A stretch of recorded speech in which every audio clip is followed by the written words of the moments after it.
দর্শক, আপনারা এখন দেখছেন খাগড়াছড়ির দীঘানালা উপজেলার সাজেক কাবাখালী সড়কের বর্তমান চিত্র।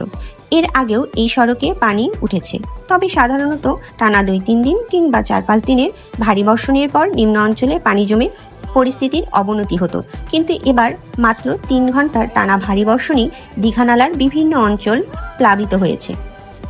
স্থানীয়দের ভাষ্য, এত অল্প সময়ের মধ্যে এভাবে পানি ওঠার ঘটনা আগে খুব একটা দেখা যায়নি। বিশেষজ্ঞদের মতে, অতিবৃষ্টির পাশাপাশি ভারত থেকে নেমে আসা ঢালের পানিও আকস্মিকভাবে পানি বৃদ্ধির অন্যতম কারণ হতে পারে। পানির স্রোতে দীঘানালা সাজেক সড়কের বিভিন্ন অংশে ব্যাহত হচ্ছে যান চলাচল। এতে চরম ভোগান্তিতে পড়েছে স্থানীয় বাসিন্দারা, একই সঙ্গে সাজেকগামী পর্যটকরাও পড়েছে অনিশ্চয়তার মধ্যে। শনিবার দীঘানালার বোয়ালখালী বাজারেও পড়েছে এর প্রভাব। স্থায়ী অনেক পাহাড়ি ও বাঙালি পরিবার এই বাজারে সবজি বিক্রির উপর নির্ভরশীল।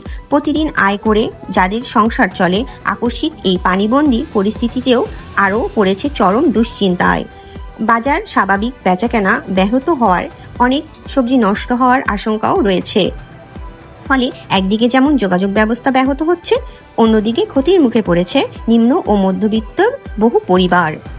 স্থানীয়দের আশঙ্কা, বৃষ্টিপাত অব্যাহত থাকলে এবং পাহাড়ি ঢালের পানি আরও বাড়লে পরিস্থিতি আরও ভয়াবহ হতে পারে।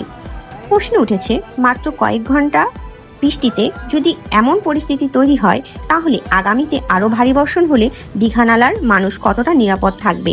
দীঘানালার পানিবন্দী সড়ক ও জনপদের এই চিত্র এখন চোখে পড়েছে। Multimedia desk, SIB news.